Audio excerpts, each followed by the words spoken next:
Hello friends, welcome to my channel Edu Colours. आज हम प्राचीन भारत में से पाषाण काल के भाग 1 को कवर करेंगे, जिसमें पहले हम बात करेंगे पुरापाषाण काल की। उससे पहले अगर आपको मेरा वीडियो पसंद आए तो इस वीडियो को लाइक, शेयर और सब्सक्राइब ज़रूर करें। साथ में लगे बेल आइकन को भी प्रेस कर दें, जिससे मेरा वीडियो उसकी नोटिफिकेशन आपको फ़ौरन मिल जाए। चलिए वीडियो स्टार्ट करते हैं। आज मैंने कुछ ऐसी फैक्चुअल बातें लिखी हैं जो क्वेश्चन को स्टार्ट करने से और जो ऑब्जेक्टिव क्वेश्चन को स्टार्ट करने से पहले थोड़ा सा हम इसको रीड कर लेते हैं। पहला पॉइंट है, आज से लगभग 20 लाख ईसा पूर्व से 10,000 ईसा पूर्व के मध्य प्राइमेट से मानव का विकास हुआ। ठीक है, तो लगभग 20 लाख साल पहले से, मतलब ईसा पूर्व यहाँ जो लिखा हुआ है आप देखिएगा, ईसा पूर्व और ईसवी सन में अंतर होता है। ठीक है, तो ईसा पूर्व 20 लाख ईसा पूर्व से 10,000 ईसा पूर्व, ये बहुत लंबा टाइम पीरियड है। और इस समय मानव जो था वो प्राइमेट से मानव का उसका विकास हुआ। लगभग 20 लाख साल पहले ऑस्ट्रेलोपिथेकस के रूप में पहला होमिनिड का उद्भव हुआ।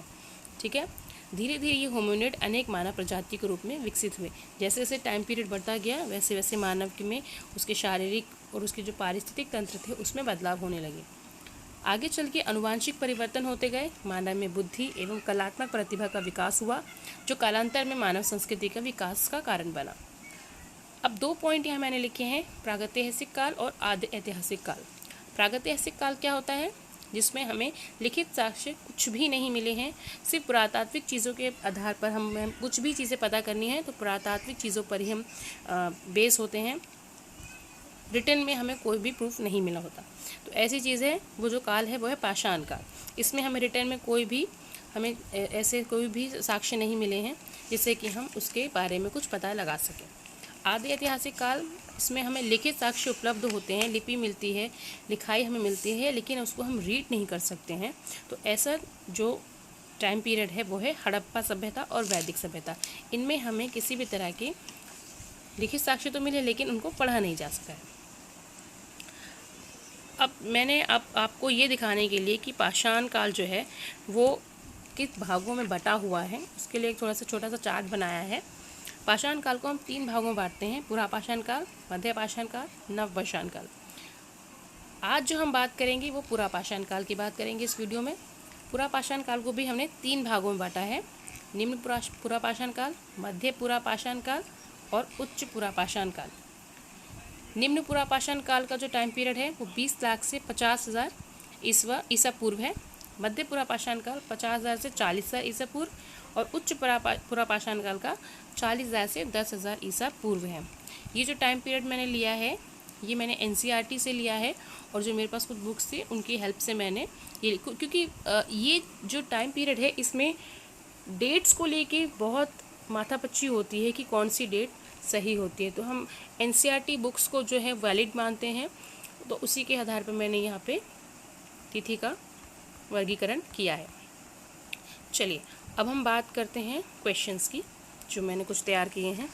पहला क्वेश्चन है, भारतीय प्रागैतिहास का पिता किसे कहा जाता है? Alexander Cunningham, Robert Bruce Foote, Dayaram Sahni. तो इसका सही उत्तर है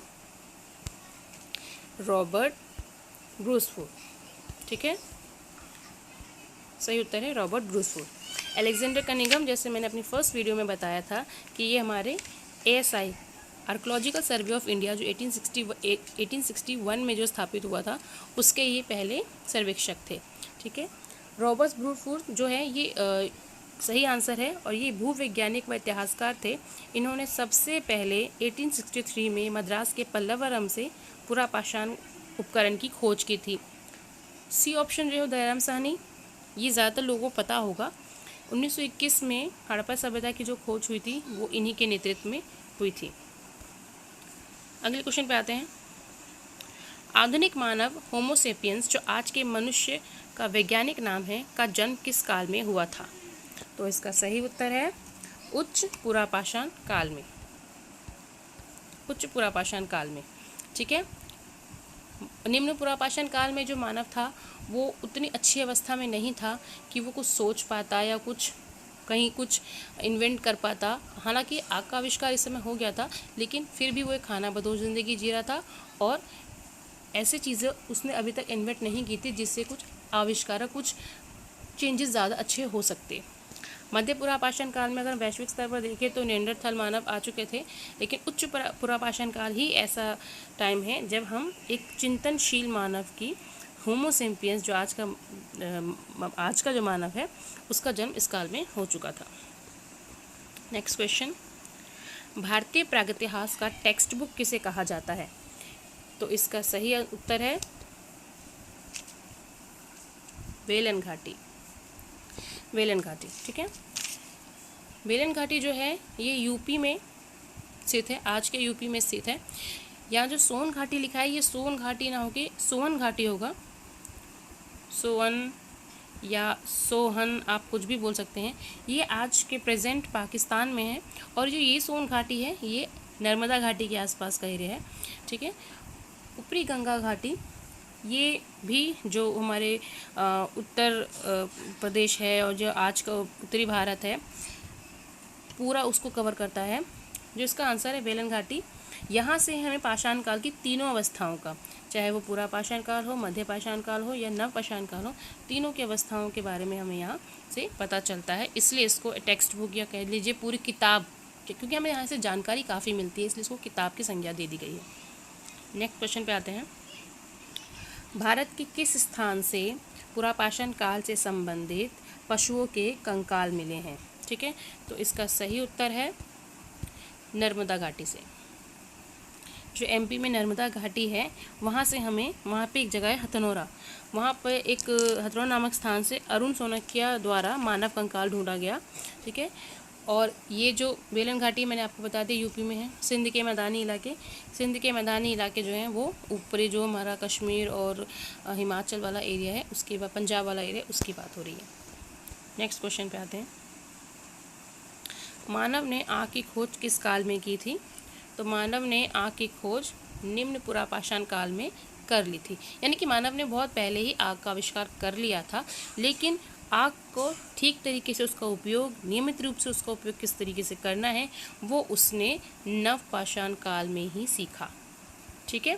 नवपाषाण काल में ही सीखा और आग से उसने खाना पकाना और भी चीज़ें करना सीखा, वो सब उसने नवपाषाण काल से ही करना सीखा था। नेक्स्ट क्वेश्चन पे आते हैं। मध्य पुरापाषाण काल में उपकरण निर्माण हेतु किन पत्थरों का उपयोग होता था? ठीक है, मध्य पुरापाषाण काल पूछा है तो इसका सही उत्तर होगा चर्ट, जैस्पर व फिलेट पत्थर। निम्न पुरापाषाण काल में क्वार्ट्जाइट पत्थर का यूज़ होता था, ठीक है, कोर निर्माण के द्वारा। चर्ट, जैस्पर व फिलेट पत्थर जो है इससे बहुत से उपकरण बनाए गए और फलक उपकरणों की अधिकता के कारण इसे फलक संस्कृति भी कहा जाता है। मध्य पुरापाषाण काल को फलक संस्कृति भी कहा जाता है। हड्डियों से बने जो उपकरण हैं ये उच्च पुरापाषाण काल में कुछ हमें हड्डियों के उपकरण मिलते हैं। क्वार्ट्जाइट पत्थर जो निम्न पुरापाषाण काल में बनाए गए थे उसमें से कुछ औजारों का नाम मैं बताती हूँ आपको, जैसे चॉपर, हैंड एक्स व बलीवर, ये सारी चीज़ें इसमें बनाई गई थी। Next question. वैश्विक संदर्भ में देखा जाए तो निएंडरथल मानव का संबंध किस काल से है? तो इसका सही उत्तर है मध्य पुरापाषाण काल, ठीक है। इस काल में मध्य पुरापाषाण काल में हमें निएंडरथल मानव वैश्विक स्तर पर हमें देखने को मिलता है कि हाँ इस काल से उसका जुड़ा था। उच्च पुरापाषाण काल, जैसे कि मैंने आपको पहले ही बता दिया कि इस समय हमें कौन से मानव मिले थे? होमो सेपियंस, चिंतनशील मानव, होमो सेपियंस, ठीक है। चलिए नेक्स्ट क्वेश्चन पे आते हैं। खुरचनी, वेदनी, आरी, तक्षनी व चाकू प्रमुख उपकरण किस काल के हैं? तो ये वैसे तो हमें मध्य पुरापाषाण काल में भी कुछ मिलते हैं, लेकिन उच्च पुरापाषाण काल की विशेषता है ये। और इसमें ब्लेड इस काल का प्रमुख उपकरण था, ब्लेड, ठीक है। और इस जिन जिन जगहों से ये मिले हैं, जैसे वेलन घाटी है, सोन घाटी है, भीमबेटका, इनाम गांव, कुरनूल की गुफाएं हैं, इन जगहों से हमें ये उपकरण मिले हैं। अगला क्वेश्चन जिसमें मैंने ऑप्शंस नहीं रखे हैं, मैं सीधे आपको आंसर बताऊंगी इसका। मध्य प्रदेश में प्रागैतिहासिक शिलाचित्र कहाँ पाए गए हैं? तो इसका सही उत्तर है भीमबेटका। ठीक है, भीमबेटका। यहाँ जो चित्र हैं उनसे हमें क्या पता चलता है, जैसे कि वहाँ पे नृत्य कैसे लोग करते थे, मदिरापान, जुलूस आदि से कुछ जुड़े हुए चित्र हमें उन गुफाओं में देखने को मिलते हैं। अब भीमबेटका जो है ये एक यूनेस्को द्वारा एक वर्ल्ड हेरिटेज साइट है। ठीक है, तो इतना आपको इस वीडियो में मैंने आपको बताया है। अगले वीडियो में मैं मध्य पाषाण काल से संबंधित कुछ क्वेश्चंस बनाऊंगी।